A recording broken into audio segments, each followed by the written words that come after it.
दर्शकों नमस्कार। कार्यक्रम कृषि दर्शन में आप सभी का बहुत बहुत स्वागत है। किसान भाइयों, इस समय खरीफ का मौसम चल रहा है और खेतों में आपने जो फसलें लगाई हैं वो हरिया रही है, लहलहा रही है। और यही वह वक्त होता है जब हमें इन फसलों में या तो खाद की व्यवस्था करनी पड़ती है या उर्वरकों का प्रबंधन करता है।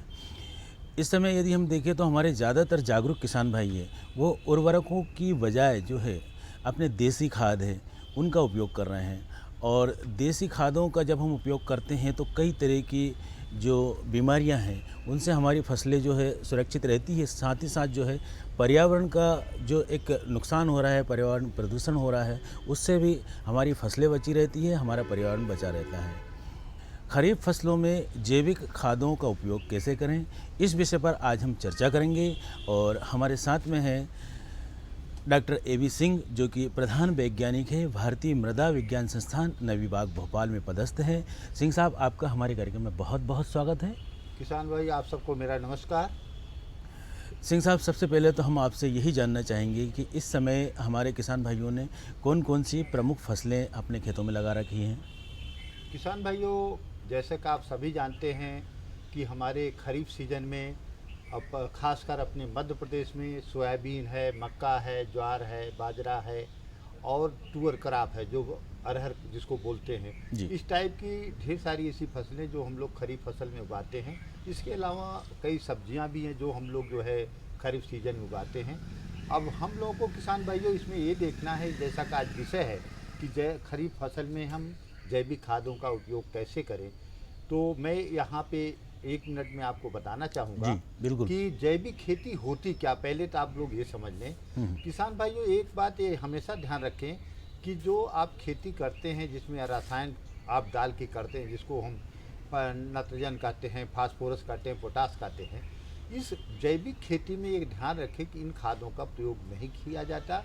इसको रसायन विहीन या कार्बनिक खेती कहते हैं। इसमें कोई भी रसायन का उपयोग नहीं किया जाता है। बिना रसायन उपयोग किए हुए जैविक खादों का प्रयोग करके जो खेती हम करते हैं उसी को हम जैविक खेती कहते हैं। तो किसान भाइयों, इस बात को हमेशा ध्यान रखें कि इसमें कोई रसायन यूज नहीं किया। जैसा कभी हमारे सोनी साहब ने पूछा कि कौन कौन से जैविक खादें प्रयोग की जाती हैं, उसमें आप लोगों को ध्यान रखना होगा कि जैविक खेती में हम लोग जो है जैसे केचुआ खाद हुआ, देसी खाद हुआ है, गोबर खाद हुआ, कंपोस्ट हुआ, हरी खाद हुआ, बायोगैस स्लरी हुई, इन खादों का हम लोग प्रयोग करके जैविक खाद में प्रयोग करते हैं। बिल्कुल। सिंह साहब, आपने जो जैविक खादों के नाम बताए हैं, ज़्यादातर हमारे किसान भाई तो परिचित ही हैं। फिर भी आप बताएं कि कुछ ऐसी खादें हैं जिनका उपयोग हमारे किसान भाई अपने खेतों में ही करते हैं, लेकिन बना भी सकते हैं खुद। किसान भाइयों, आपने नाम सुना होगा केचुआ खाद, जो कि हमारा आज कई किसान अपने खेत पे, कई किसान अपने घर के पास वो केचुआ खाद बना रहे हैं। और हमारा गवर्नमेंट ऑफ इंडिया की तरफ से और स्टेट डिपार्टमेंट की तरफ से स्कीमें भी गवर्नमेंट किसानों को दी जा रही हैं कि कैसे हम एक कम लागत की जैविक खाद, जिसको केचुआ खाद कहते हैं, जो अपने कूड़ा करकट फसल अवशेष से हम बना सकते हैं। तो किसान भाइयों, अगर कोई हमारा किसान भाई बनाना चाहता है, सीखना चाहता है, तो भारतीय मृदा विज्ञान संस्थान में हम लोग प्रशिक्षण भी देते हैं और उनको सिखाते हैं कि कैसे कम लागत में आज की उसमें जो है हम इन खादों को बनाएं। और जैसा कि अभी आप लोग देख रहे होंगे, आप लोग सुन रहे होंगे कि हमारे माननीय प्रधानमंत्री जी और आपके मध्य प्रदेश के मुख्यमंत्री जी जो हमेशा ये कह रहे हैं कि आज हम जैविक खेती की तरफ अग्रसर हों, प्राकृतिक खेती की तरफ हम किसानों को अग्रसर करें, और कैसे इन फसल अवशेषों को जो हमारे किसान भाई जला रहे हैं उसको जलाना बंद करें और उन अवशेषों को हम उपयोग करके एक अच्छी जैविक खाद या कंपोस्ट खाद बनाएं।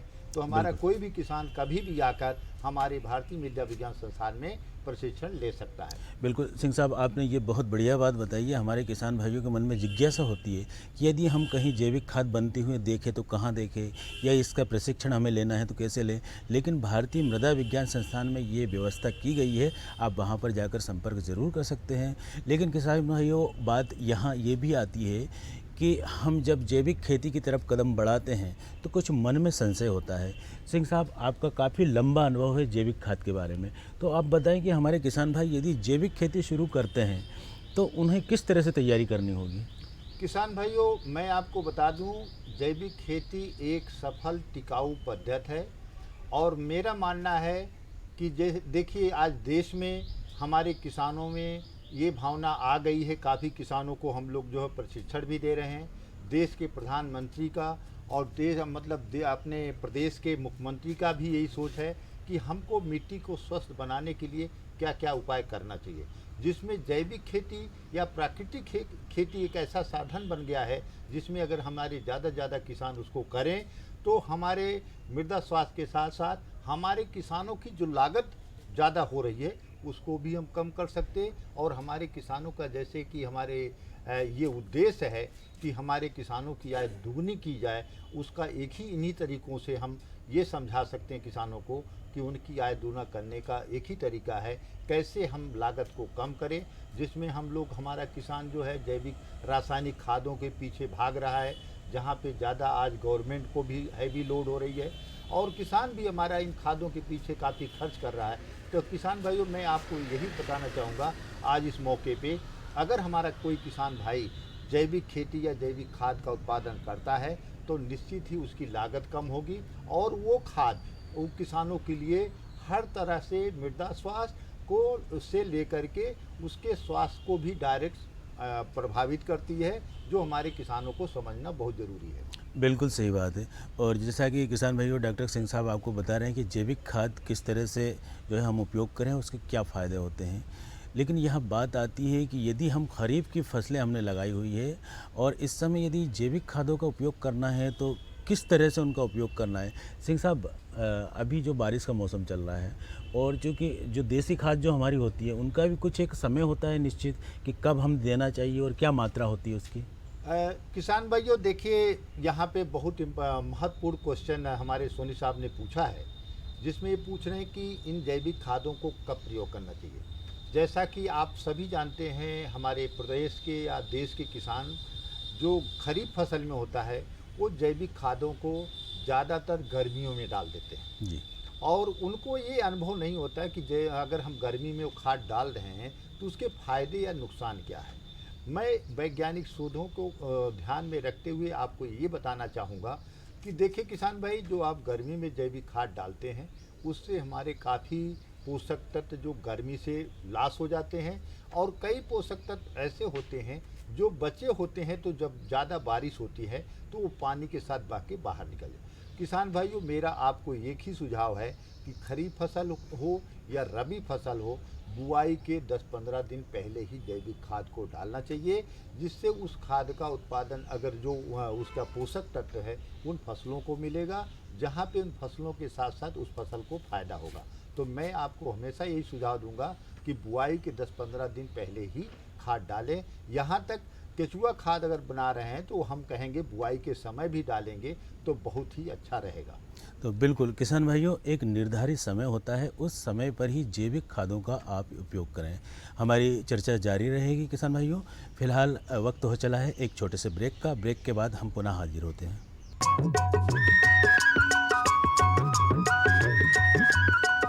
अरे सुन तो। मुझे क्या सुनाना चाहते हो? जो सुनाओ मेरी सौतन को। किसको? अरे वही तुम्हारा मोबाइल फोन जिससे सुबह शाम दिन रात चिपके रहते थे और कहते थे किसान कॉल सेंटर से बातें हो रही हैं। अच्छा, ये बात है। हाँ, क्यों? क्या हुआ? अब बात नहीं होती क्या? अब तो झट से बात हो जाती है। संबंधी समस्याओं का अपनी भाषा में तुरंत हल पाने के लिए पूरे भारत में किसी भी फोन से हेल्पलाइन नंबर पर संपर्क करें। किसानों का दोस्त किसान कॉल सेंटर।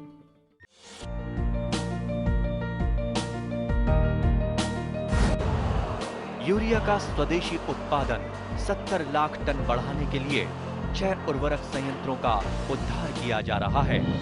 FCIL के गोरखपुर, सिंदरी, तलचर और रामागुंडम संयंत्र, HFCL की बरौनी इकाई और BVFCL की नामरू फोर्थ। सोने पर सुहागा ये है कि देश में अब बनेगा सिर्फ नीम लेपित यूरिया, क्योंकि इससे होगा किसानों का फायदा ही फायदा।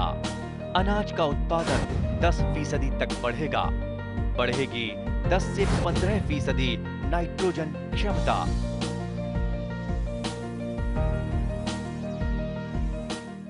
किसान भाइयों, पुनः आपका स्वागत है कार्यक्रम कृषि दर्शन में। हमारे साथ में है प्रधान वैज्ञानिक डॉक्टर ए.बी. सिंह साहब से हम बातचीत कर रहे हैं। खरीफ के मौसम में जो हमने फसल लगा रखी है उनमें जैविक खादों का हम उपयोग कैसे करें। डॉक्टर साहब, आपने काफ़ी कुछ जो महत्वपूर्ण बातें बताई है। यहाँ पर एक बात और आती है, जो हम लागत कम करने की बात कर रहे हैं, तो अभी तक हमारे जो किसान भाइयों ने जैविक खादों का उपयोग किया है, तो आपका अनुभव क्या कहता है? क्या वाकई में उनकी लागत कम हुई है और उत्पादन उन्होंने बढ़ा लिया है? किसान भाइयों, देखिए, हमारे इस बात को ध्यान रखना होगा कि जो जैविक खेती की बात करते हैं, इस जैविक खेती में किसान के पास जो भी संसाधन होता है, हमको उसको प्रयोग करना है, ना कि मार्केट से खरीद के लाना है या कहीं बाहर से लाना है। इसका मतलब ये हुआ, जो भी हमारा फसल अवशेष हुआ, खरपतवार हुआ, कूड़ा करकट हुआ या जानवरों के चारे से बचा हुआ अवशेष हुआ, जो भी चीज़ें हैं, गोबर हुआ, इन्हीं चीज़ों को उपयोग करके हम लोग जैविक खाद बनाते हैं। तो इसमें किसानों को खुद सोचना कि हमारा कोई लागत तो अलग से हम खरीद नहीं रहे हैं जी। किसान के साधन में जो भी फार्म पे उपलब्ध है उन्हीं चीज़ों का प्रयोग करके हम जैविक खाद बना रहे हैं। तो मैं किसानों को यही आपको समझाने की कोशिश कर रहा हूँ कि आपको ये समझना है कि जो यूरिया, डीएपी, एसएसपी मार्केट से खरीदते हैं, अगर इन जैविक खादों को जो आपके पास संसाधन है उनको प्रयोग करके अगर जैविक खाद बनाते हैं तो निश्चित ही आपकी लागत में जो खर्च आप कर रहे हैं उसकी चीज़ में वो कमी आएगी। तो इसका यही मतलब है कि आप लागत जब कम होगी तो आपका फ़ायदा ज़्यादा होगा जब भी आप इन चीज़ों का प्रयोग करेंगे। बट ये आपको यहाँ पे ये समझना है किसान भाई कि हमारा जैविक खेती का तरीके क्या हैं, कैसे करें, कब करें, किन चीज़ों को ध्यान में रखना, ये सोचना और आपको ध्यान में रखना बहुत ज़रूरी है। बिल्कुल सही बात है। और जब समय का हम प्रबंधन कर लेते हैं तो अपने आप जो है जैविक खाद का भी प्रबंधन हो जाता है। किसान भाइयों, कई बार हम कई फसलों की नर्सरी डालते हैं, उनका पौधरोपण करते हैं, इसके बाद में हम उनको मुख्य खेत में रोपते हैं। तो सिंह साहब, हम आपसे ये जानना चाहेंगे कि यदि हमारे किसान भाई नर्सरी लगाते हैं या पौध संरक्षण की हम बात करते हैं, तो इसके लिए यदि जैविक खाद की हमें ज़रूरत पड़ती है तो उसका कैसे उपयोग करेंगे? देखिए, जैसा कि अभी आपने ये क्वेश्चन किया कि भाई कैसे जैविक खादों को, जो कोई भी नर्सरी हो, कोई भी पौधे हों, जैविक खाद को खेत में एक उपयुक्त उचित मात्रा को ही डाल करके हम लोग जो है नर्सरी में डालें। और नर्सरी में डालने का एक मकसद होता है कि जब पौधे को, उसमें जो हमारी मिट्टी होती है उसमें भुरभुरापन होता है, ऑर्गेनिक कार्बन की मात्रा बढ़ती है, तो हमारे पौधों को एक उचित पोषक तत्व मिलता है, जिससे हमारे पौधों पे नर्सरी भी ग्रोथ हो और उसका जो वृद्धि होती है वो भी अच्छी होती है और उसको हमको वहाँ से निकाल के दूसरी जगह लगाने में भी आसानी होती है। सही बात है। और जहाँ तक जैविक खादों के प्रयोग की हम बात करें तो सिंह साहब ने जैसे कि बताया कि केचुआ खाद है और आपने बताया हरी खाद का भी उपयोग करते हरी हैं। खाद का भी उपयोग तो ये कैसे निर्मित होती है? देखिए, किसान भाई हमारा सभी जानते हैं कि हम लोग जो है खरीफ सीजन में जो बीच में होता है, सनई है, ढैंचा हुआ, उर्द मूंग हुआ, इन फसलों को ले करके और कई बार उन्हीं फसलों को जो जैसे उन्हीं खेत में बुआई के पहले या जैसे धान लगाते तो उसके पहले उस खेत में मिला दिया जाता है। तो उसमें जो पोषक तत्व होते हैं, जो फसल उगा रहे हैं उसके लिए, उस फसल के लिए काफ़ी फायदेमंद होता है, पोषक तत्व उपलब्ध होते हैं जी। तो इस तरह से एक तरीका है जहाँ पे किसान हमारा भाई वो कर सकता है। अच्छा सिंह साहब, कई किसान भाइयों की जिज्ञासा ये रहती है कि यदि हम जैविक खेती करते हैं तो जैसे आपने खाद का उपयोग तो बता दिया कि खाद का हम इस तरह से उपयोग करेंगे, यदि जैसे कीट व्याधि है या रोग वगैरह है तो इनके लिए यदि हम जैविक तौर तरीके अपनाते हैं तो ये किस तरह से सहायक होंगे? किसान भाइयों, देखिए, मैंने आपको बताया, इसके हम लोग जो है गवर्नमेंट ऑफ इंडिया की तरफ से और भी तरफ से कई हमने तरीके, विधियां बना ली हैं जो हमारे संस्थान में उपलब्ध है। हमारा किसान कोई भी हमारे वेबसाइट पे जा कर के वो उन चीज़ों को मंगवा सकता है, देख सकता है। और मैं एक अच्छा तरीका आपको बता दे रहा हूँ, जैविक खेती हो या प्राकृतिक खेती हो, आप एक फार्मूला नोट कर लो कि किसान भाई ऐसे पौधे जिनको जानवर भी नहीं खाते हैं, अगर उन पौधों की पत्तियों को 2 किलो ले करके, 2-4 पौधों की पत्तियों को ले करके 20 लीटर पानी में और उसमें 2-3 लीटर गौमूत्र को डाल करके उसको मिलाया जाए और 20 दिन के बाद उसको छान करके अगर आप छिड़काव करते हैं तो मान के चलिए जो भी कीट व्याधियाँ होती उसका निराकरण आप कर सकते हैं। तो इसके लिए आपको ज़्यादा परेशान होने की ज़रूरत नहीं, ना मार्केट के ऊपर जाने की ज़रूरत है। आपके आसपास जिसमें धतूरा होता है, सदाबहार होता है, और ये जैसे आपने देखा हो सीताफल की पत्तियाँ होती हैं, इन सब पत्तियों को अगर तोड़ करके आप इसके पत्तियों की अर्क जिसको बोलते हैं, और जैसे देसी गाय का गोमूत्र उसको ले करके उसमें मिला करके अगर इसका छिड़काव करते हैं तो कीड़े और व्याधियों को काफ़ी हद तक आप कंट्रोल कर सकते हैं। बिल्कुल सही बात है। और सिंह साहब ने जो बताया कि जो गौमूत्र का उपयोग है वो जो है कई तरह की जैविक जो दवाइयाँ हैं उनको बनाने में प्रयोग किया जाता है। और आजकल तो जो है शायद जैविक जो खेती है उसमें सबसे ज़्यादा जो है गौमूत्र और जो गोबर है उसका उपयोग होता है। वैसे किसान भाइयों एक बात और भी है, आजकल जैसे अभी आपने सुना होगा कि छत्तीसगढ़ सरकार ने तो गौमूत्र को खरीदना भी शुरू कर दिया है।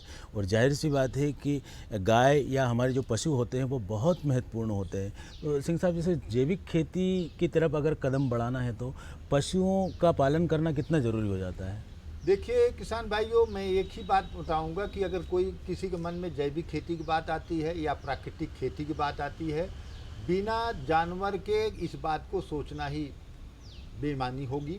आप ये मन में समझ लें, अगर किसी के पास जानवर हैं तब वो मान के चलो वही जैविक खेती कर सकता है। दूसरा, प्राकृतिक खेती में आपने देखा होगा हमारे माननीय प्रधानमंत्री जी का मैं इसलिए बार बार जिक्र करता हूँ कि वो हमेशा इस बात को इनिशिएट किए हुए हैं कि प्राकृतिक खेती के लिए अगर एक देसी गाय है तो जो जैसा कि आप लोग टीवी पे और भी देखे होंगे कि 15-20 एकड़ खेती कर सकते हैं। कहने का मतलब अगर उसके गोबर और गौमूत्र को हम एक तरीकों को अपना करके खेती करें तो हम प्राकृतिक खेती कर सकते हैं। इसी तरह जैविक खेती में थोड़ा सा एक बात समझने की बात है कि इसमें गोबर खाद या कंपोस्ट खाद बनाने के लिए ज़्यादा से ज़्यादा मात्रा में हमको कंपोस्ट बनाने की या जैविक खाद डालने की ज़रूरत होती है। इसलिए बिना जानवरों की ये सोचना कि हम जैविक खेती कर रहे हैं तो बेगुनाह, मतलब ये समझ लो अपनी मूर्खतापूर्ण सोच होगी, और हम इसको जो है हमको यहाँ पे बात समझने की ज़रूरत है। बिल्कुल सही बात। और जैसा कि सिंह साहब ने जो एक संकेत किया है कि आपको यदि जैविक खेती करना है, चाहे हमारी खरीफ की फसलें हो चाहे रबी की फसलें हो, उनमें जैविक जो खाद है उनका उपयोग करना है तो आपको पशुधन का पालन ज़रूर करना पड़ेगा। तभी जो है जो हमारे जैविक उत्पाद है या जैविक खाद है वो हम निर्मित कर सकते हैं, बना सकते हैं। किसान भाइयों, आजकल बीजोपचार का प्रचलन बहुत अधिक है। हमारे कृषि वैज्ञानिक कहती है कि बिना बीजोपचार के कोई भी फसल ना लगाएं। बीजोपचार में दवाइयों का उपयोग होता है, रसायनों का उपयोग होता है। क्या जैविक तौर पर हम बीजोपचार कर सकते हैं? हम सिंह साहब से जानना चाहेंगे। देखिए, जैसा कि हम किसान भाइयों को पहले भी बताए हैं कि जैविक खेती में कोई भी रसायन यूज नहीं किया जाता है और इसमें भी बीज उपचार किया जाता है। लेकिन इस जैविक खेती में हम लोग जैसे राइजोबियम कल्चर का, ट्राइकोडर्मा का, पीएसबी का ट्रीटमेंट करते हैं, जबकि प्राकृतिक खेती में ये ध्यान रखिए किसान भाई कि इन चीज़ों का एक बिल्कुल नहीं प्रयोग करते। हम लोग बीजामृत बना करके इन चीज़ों का प्रयोग करते हैं। जी, तो जैसे कि किसान भाइयों सिंह साहब ने बताया कि हम बीजोपचार भी जो है कर सकते हैं जैविक तरीके से, और इसके साथ साथ वो तमाम संसाधन वो हम जुटा सकते हैं। लेकिन ज़रूरत है हमें कि हमारा एक कदम हम आगे बढ़ाएं ताकि जो है हमारे कृषि वैज्ञानिक जो हमें सलाह देते हैं, जो बातें बताते हैं, उनका हम फॉलो करें और हमारे जो फसलें हैं उनका हम उत्पादन बढ़ा सकते हैं। सिंह साहब, चलते चलते आप हमारे किसान भाइयों को कुछ ऐसे सलाह सूत्र दें ताकि जो है खरीफ के मौसम में जो फसलें लगा रखी है उनमें वो है जैविक खाद का उपयोग करके ज़्यादा से ज़्यादा लाभ प्राप्त करें। किसान भाइयों, मैं आपको यही बताना चाहूँगा अंत में कि आप जो है चाहे जैविक खाद का खरीफ फसल हो या रबी फसल हो, उनकी उचित मात्रा जो हमारे पोषक तत्वों की ज़रूरत है फसलों को, उसकी मात्रा दें। और दूसरी बात ये ध्यान रखें कि आप जैविक खरीफ फसल में इन खादों का उचित समय पे और उचित मात्रा और उचित डोज के हिसाब से अगर आप उचित मात्रा के हिसाब से प्रयोग करेंगे तो निश्चित ही आपके उत्पादन में वृद्धि होगी और आपके जैविक खेती में जो उत्पाद होगा वो भी अधिक होगा और उसकी क्वालिटी भी अच्छी होगी। तो आप लोग इस बात को ध्यान रखें। और जाते जाते मैं आपसे यही बताना चाहूँगा कि अगर भविष्य में आपको लगता है कि हमको जैविक खेती का या मिट्टी परीक्षण संबंधित कोई जानकारी लेना है तो हमारे भारतीय विद्या विज्ञान संस्थान में आप कभी भी आके उसकी जानकारी ले सकते हैं। नमस्कार जी। तो सिंह साहब, आप यहाँ पर आए और काफ़ी महत्वपूर्ण चर्चा हुई, आपका बहुत बहुत धन्यवाद। और किसान भाइयों, जैसा कि आज की इस बातचीत से आपने अंदाज़ा लगाया कि यदि हम जैविक खेती की तरफ कदम बढ़ा रहे हैं और ख़ास तौर से खरीफ के मौसम में जैविक खाद का उपयोग करना चाह रहे हैं, तो जो डॉक्टर ए.वी. सिंह साहब ने जो बातें बताई, उन बातों को हमें ध्यान रखना होगा, तभी हमें जो है कम लागत में ज़्यादा उत्पादन मिलेगा। और किसान भाइयों, अब चलने का वक्त हो चला है, लेकिन फ़िलहाल आप देखें खबरें खेती की। नमस्कार किसान भाइयों, खबरें खेती में आपका स्वागत है। आइए नजर डालते हैं आज की खास खबरों पर। कृषि क्षेत्र को गति देने युवाओं का आगे आना जरूरी। मध्य प्रदेश में 90% बुवाई पूरी। ट्रैक्टरों की टेस्टिंग समय सीमा घटी। मूली की उन्नत किस्में लगाएं और गन्ने में कंडुआ रोग का नियंत्रण। और अब खबरें विस्तार से। चंदौली उत्तर प्रदेश में Indo Israel centre of excellence for vegetable का केंद्रीय कृषि मंत्री श्री नरेंद्र सिंह तोमर ने वर्चुअल शिलान्यास किया। इस अवसर पर श्री तोमर ने कहा कि खेती को उन्नत बनाने के लिए केंद्र व राज्य सरकार मिलकर चौतरफा काम कर रही है। भविष्य में कृषि क्षेत्र को और तेजी से आगे बढ़ाने के लिए पढ़े लिखे युवाओं का इस तरफ उन्मुख होना जरूरी है। केंद्रीय कृषि मंत्री ने उम्मीद जताते हुए कहा कि उत्तर प्रदेश आने वाले समय में कृषि के क्षेत्र में नया आयाम स्थापित करेगा। उत्तर प्रदेश जिस तरह से सांस्कृतिक विरासत और ज्ञान विज्ञान की दृष्टि से देश का मार्गदर्शन करता है, उसी तरह कृषि के विकास में भी देश को और आगे तक ले जाएगा। उन्होंने कहा कि चंदौली क्षेत्र के लिए ये एक ऐतिहासिक अवसर है। श्री तोमर ने कहा कि कृषि निरंतर आगे बढ़े व उत्पादन की गुणवत्ता वैश्विक मानकों के अनुसार हो, इस दिशा में टेक्नोलॉजी का उपयोग करके आगे बढ़ना है। मध्य प्रदेश में अब तक खरीफ बुवाई 131 लाख हेक्टेयर से अधिक क्षेत्र में कर ली गई है, जो लक्ष्य के विरुद्ध लगभग 90% है। गत वर्ष इस अवधि में फसल की बुवाई 134.05 लाख हेक्टेयर में हो गई थी। अब तक प्रमुख तिलहनी फसलों सोयाबीन की बोनी 49.92 लाख हेक्टेयर में हुई है, जो लक्ष्य के विरुद्ध 91.7% है। वहीं धान की बुवाई 25.48 लाख हेक्टेयर में हो गई है। मक्का, उड़द, मूंग की बुवाई लक्ष्य को पार कर गई है।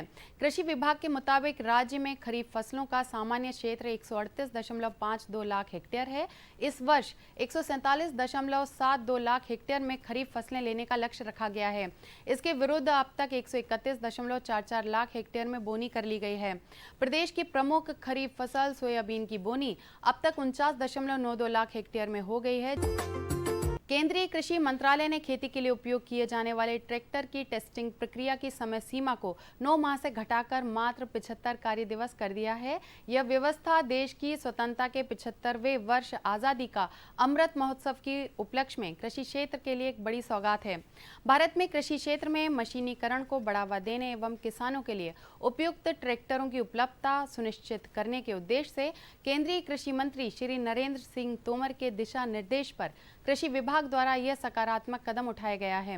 ट्रैक्टर परीक्षण की नई प्रभावी एवं शीघ्र परीक्षण प्रक्रिया को लागू करने के लिए कृषि मंत्रालय द्वारा केंद्रीय कृषि मशीनरी प्रशिक्षण एवं परीक्षण संस्थान बुदनी तथा अन्य संबंधित अधिकारियों को संशोधित दिशा निर्देश जारी किए गए हैं, जो 15 अगस्त 2022 से प्रभावी होंगे। वैसे तो मूली पूरे साल भर लगाई जा सकती है, फिर भी सीजन के मुताबिक किस्मों का चयन ज़्यादा बेहतर होता है। मूली किसी भी भूमि में लगाई जा सकती है, बशर्ते भूमि में जीवांश हों तथा जड़ के विकास के लिए मिट्टी भुरभुरी होना चाहिए। बीज की मात्रा 10 से 12 किलो प्रति हेक्टेयर डालकर कतार से कतार 25 सेंटीमीटर, पौध से पौध 10 सेंटीमीटर की दूरी पर लगाने की वैज्ञानिक अनुशंसा करते हैं। गोबर खाद 200 quintal, 200 kilo urea, 250 kilo muriate of potash प्रति हेक्टेयर डालना चाहिए। मूली की किस्मों में पूसा देसी अगस्त से सितंबर तक, पूसा रेशमी मध्य सितंबर से नवंबर तक, जापानी वाइट अक्टूबर से दिसंबर तक, पूसा चेतकी अप्रैल से अगस्त, पूसा हिमानी दिसंबर से फरवरी में लगाई जा सकती है। साथ ही सिंचाई 7 दिन के अंतराल से करें तथा निंदाई, गुड़ाई एवं मिट्टी चढ़ाना आवश्यक कार्य मानकर करें। कुछ संकर किस्में भी अच्छा उत्पादन देती हैं, जैसा अर्का निशांत, जापानी स्ली लेक, लौंग आदि का चयन भी किसान भाई कर सकते हैं। कंडुआ रोग वैसे तो बहुत फसलों में आता है और फसल को हानि पहुंचाता है। गन्ने में भी कंडुआ रोग आता है। इस रोग की विशेषता है कि जब पौधा पूरी तरह से परिपक्व होने को होता है तभी इसका प्रकोप दिखता है। पौधे के सिरों से चाबुक के आकार की संरचना निकलती है जिस पर झिल्ली चढ़ी रहती है। उसी झिल्ली में काला चूर्ण जो फफूंद के द्वारा बना होता है दिखाई देता है। हवा से झिल्ली फट जाती है और काला चूर्ण अन्य स्वस्थ पौधों पर प्रभाव डालता है। इसके नियंत्रण के लिए जिस खेत में यह रोग आया है वहां दूसरी फसल नहीं लें, क्योंकि आने वाले साल में रोग का अधिक प्रकोप होता है। टुकड़ों को गर्म हवा से उपचारित करके बुवाई करें। गन्ने की रोग रोधी जातियां को 86,032, को 87,025, को 94,012, को 87,044, को शाह 91,230 तथा को पंत 93,227 लगाएं। संतुलित उर्वरक प्रयोग करें और उचित जल का निथार रखें। और किसान भाइयों, अब कृषि वैज्ञानिकों की सलाह।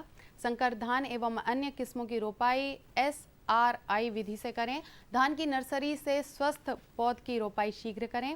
सब्जी फलों में कीटों की रोकथाम करें, जैसे थ्रिप्स व सफ़ेद मक्खी जैसे रस चूसने वाले कीड़ों की रोकथाम करें।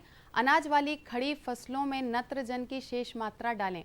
तो किसान भाइयों, कृषि समाचारों में फिलहाल इतना ही। साथ ही मुझे दीजिए आज्ञा। नमस्कार।